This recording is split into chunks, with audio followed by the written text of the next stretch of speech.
Hello friends, बहुत दिनों बाद आपके सामने फिर से मुखातिब हूँ आप सबसे। बहुत दिन बीत गए, कोई नई कविता, कोई नया शेर, कोई नई गज़ल आपके सामने पेश नहीं हो पाई। तो आइए इस गज़ल के बारे में सुनते हैं, जिक्र करते हैं और फिर आप अपने कमेंट से बताइएगा कि ये गज़ल आपको कैसी लगी। तो आजकल देश में राजनीतिक उथल पुथल बहुत कुछ चल चल रही है, हिंदू मुसलमान और हिंदी उर्दू।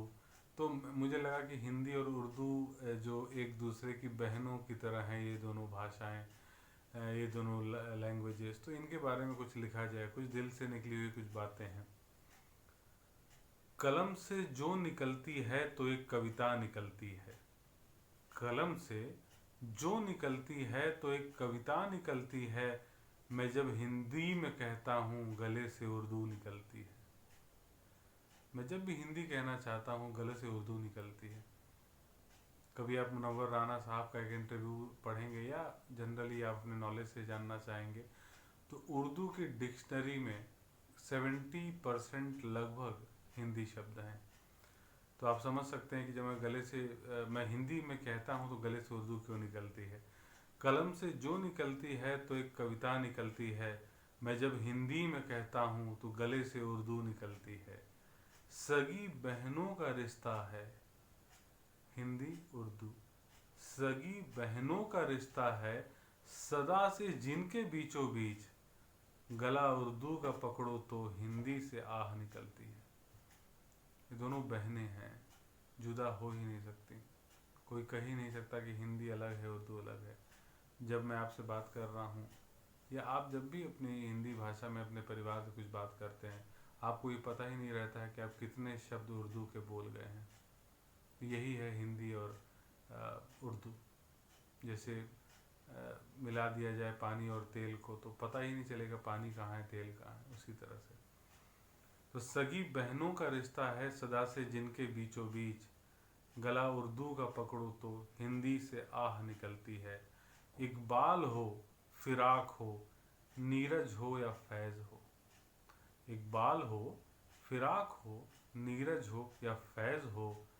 घुटन जब भी बड़ी है तो स्याही से राख निकलती है।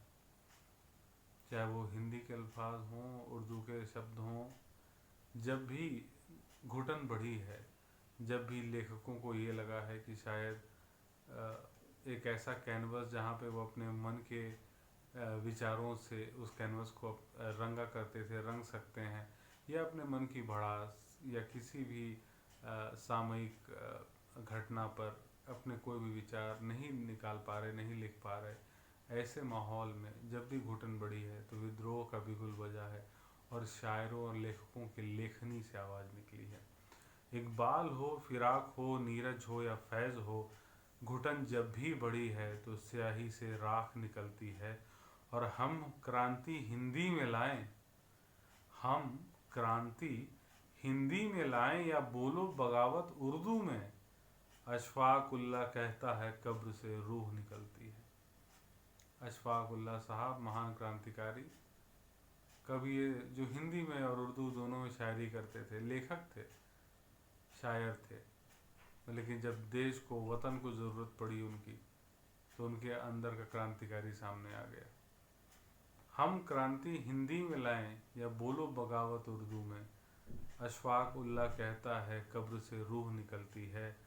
और हिंदी है अगर गंगोत्री, गंगोत्री जहाँ से गंगा जी निकलती हैं, हिंदी है अगर गंगोत्री तो समझो उर्दू अपनी गंगा है। गंगोत्री से ही गंगा गंगा निकलती है, तो हिंदी है अगर गंगोत्री तो समझो उर्दू अपनी गंगा है। हिंदुस्तान में डूबने के लिए वो भारत से निकलती है। भारत से ही निकलना है और भारत यानी हिंदुस्तान में ही डूब जाना है। यही मुकद्दर है हिंदी का भी, उर्दू का भी। और अंत में एक शेर और है, गर फरमान है हाकिम का, गर फरमान है हाकिम का, हुक्मरानों का, नेताओं का। गर फरमान है हाकिम का साबित करना वतन परस्ती, तो सुन ले आए हुकूमत, दिल से तेरे लिए बद्दुआ निकलती है। तुम वतन परस्ती हमसे हिंदी और उर्दू के नाम पर नहीं मांग सकते। ये दोनों भाषाएं ये बहनें हैं, उन दोनों भाषाओं ने मिलकर इस मुल्क का इतिहास लिखा है। उम्मीद है आप सबको ये गज़ल पसंद आई होगी। पसंद आई तो कमेंट ज़रूर करें ताकि आने वाले गज़लों में, शेरों में मैं आपके दिल के और करीब पहुंच सकूं। Thank you. Good night.